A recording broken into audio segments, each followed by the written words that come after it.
আসসালামু আলাইকুম বন্ধুরা, আজ আমি আপনাদের সঙ্গে শেয়ার করব পাকা তালের নরম তুলতুলে কেক রেসিপি।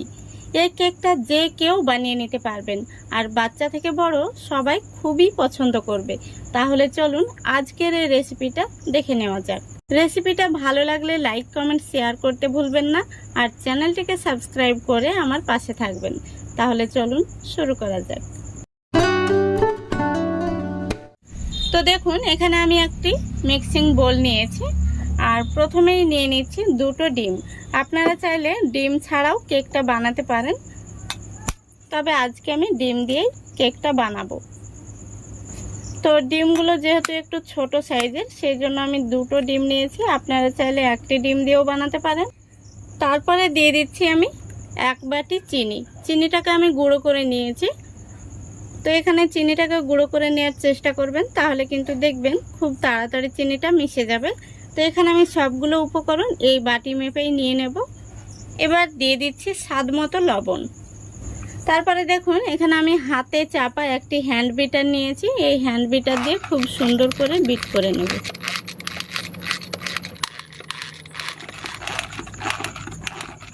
দেখুন বন্ধুরা, খুব ভালো করে আমি বিট করে নিয়েছি। তা আপনাদের হাতের কাছে যাদের হ্যান্ড উইচ বা হ্যান্ড বিটার নেই, তারা কিন্তু কাঁটা চামচ দিয়েও বিট করে নিতে পারবেন। এখন আমি এর মধ্যে দিয়ে দেব এক বাটি তালের রস। এই তালের রসটা আমি আগে থেকে বের করে নিয়েছি, তারপরে খুব ভালো করে ছাঁকনি দিয়ে ছেঁকে নিয়েছি। তালের রসটা দেওয়ার পরে আমি আবারও মিক্স করে নিচ্ছি, আর এখন আমি আপনাদের কাঁটা চামচ দিয়েই মিক্স করে দেখিয়ে দিচ্ছি। কারণ সবার ঘরে হয়তো হ্যান্ড বিটার বা হ্যান্ড উইচ থাকে না, তারা এইভাবে কাঁটা চামচ দিয়ে কিন্তু মিক্স করে নিতে পারবেন। দেখুন, তালের রসটা খুব ভালো করে মিক্স করে নিয়েছি।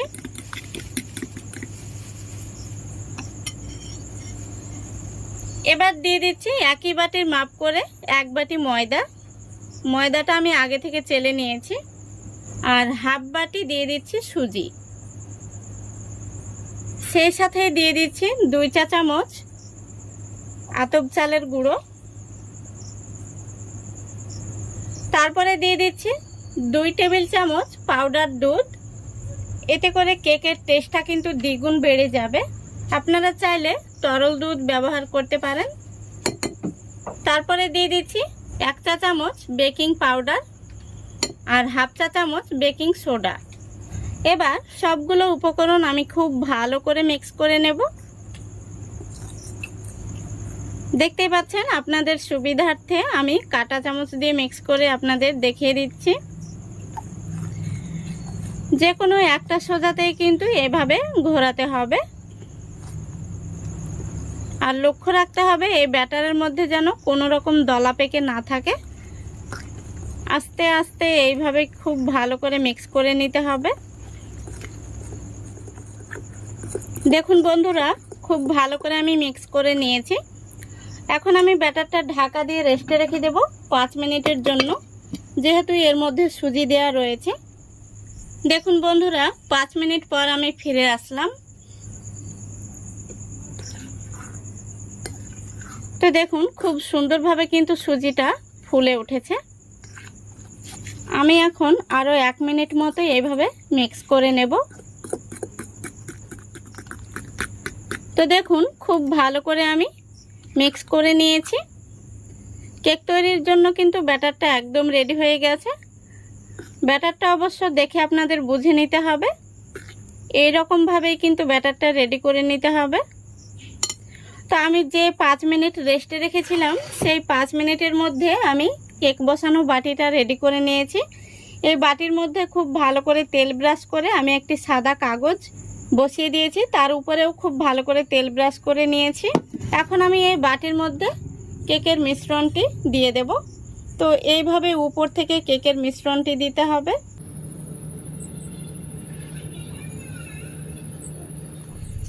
দেখুন, সম্পূর্ণ মিশ্রণটি আমি বাটির মধ্যে ঢেলে নিয়েছি। এখন আমি বাটিটাকে একটু ট্যাপ করে নেব। এইভাবে ট্যাপ করে নিলে ভেতরে বাতাস থাকলে বাতাসটা বেরিয়ে যাবে। এদিকে আমি কেকটাকে বেক করার জন্য কড়াইটা আগে থেকে ফ্রি হিট করে নিয়েছি। এখন আমি এই কড়াইয়ের মধ্যে স্ট্যান্ডের উপরে বাটিটা বসিয়ে দিচ্ছি। এবার আমি ঢাকনা দিয়ে খুব ভালো করে ঢেকে দিচ্ছি। এখন আমি গ্যাসের ফ্লেমটা একদম লো ফ্লেমে রেখে পুরো 40 মিনিট জাল করে নেব। 40 মিনিট জাল করলে কিন্তু আমাদের কেকটা রেডি হয়ে যাবে। তো ফিরে আসছি 40 মিনিট পর। দেখুন বন্ধুরা, পুরো 40 মিনিট হয়ে গেছে। এখন আমি ঢাকনাটা খুলে দেখে নেব কেকটা কেমন হয়েছে। আলহামদুলিল্লাহ, দেখুন কেকটা কতটা ফুলে উঠেছে। এখন আমি একটা কাঠি দিয়ে দেখে নেব কেকটা ভেতর থেকে হয়েছে নাকি কাঁচা রয়েছে। দেখুন কেকটা কিন্তু পুরোপুরি হয়ে গেছে। এখন আমি কেকটাকে নামিয়ে ঠান্ডা করে নেব, তারপরে আপনাদের দেখাচ্ছি।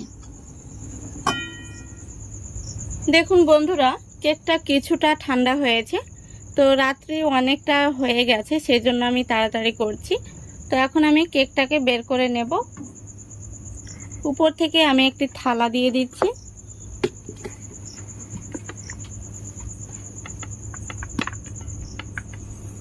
দেখুন কেকটা কত সহজে বের হয়ে চলে আসলো। এখন আমি যে কাগজটা দিয়েছিলাম সে কাগজটা তুলে নিচ্ছি। তো দেখতেই পাচ্ছেন কেকটাতে কিন্তু খুব সুন্দর একটি কালার এসছে। আর কেকটা কতটা স্পঞ্জি হয়েছে আপনারা কিন্তু দেখেই বুঝতে পারছেন। এই দেখুন আমি কতটা জোরে জোরে চাপ দিচ্ছি, তবুও কেকটা দেখুন চুপসে যাচ্ছে না। খুবই সুন্দর হয়েছে কেকটা। আমি আপনাদের কাছে থেকে দেখিয়ে দিচ্ছি, দেখুন পুরুত্বটা কেমন হয়েছে। এই দেখুন, আর অসম্ভব মজার হয়েছে। তো বন্ধুরা, পাকা তালের কেক খেতে কিন্তু ভীষণ ভালো লাগে, আর বাচ্চা থেকে বড় সবাই কিন্তু খুবই পছন্দ করবে। তো আমার মতো কিন্তু এইভাবে বাড়িতে আপনারা ঝটপট পাকা তালের কেক বানিয়ে নিতে পারবেন। আর একবার বানিয়ে খেলে কিন্তু এর স্বাদ কখনোই ভুলতে পারবেন না, এতটাই মজার হয়। এখন আমি এক পিস কেটে আপনাদের দেখিয়ে দিচ্ছি ভেতর থেকে কেমন হয়েছে।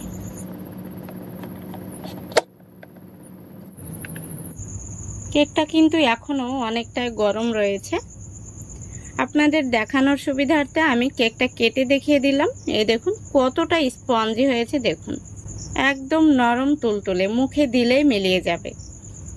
আর এই কেকটা খেতে কিন্তু বাচ্চা থেকে বড় সবাই খুবই পছন্দ করবে। আমি আপনাদের কেকের ভেতরটা দেখিয়ে দিচ্ছি, দেখুন এই দেখুন। আশা করছি দেখতে পাচ্ছেন কতটা মজার তৈরি হয়েছে, একদম স্পঞ্জি তৈরি হয়েছে। তো আশা করছি আজকের এই রেসিপিটা আপনাদের ভালো লেগেছে। ভালো লাগলে অবশ্যই লাইক কমেন্ট শেয়ার করে দেবেন এবং চ্যানেলটিকে সাবস্ক্রাইব করে অল নোটিফিকেশানটি অন করে সঙ্গে থাকবেন। আজকের মতো এখানেই বিদায় নিচ্ছি। সবাই ভালো থাকবেন, সুস্থ থাকবেন। খোদা হাফেজ।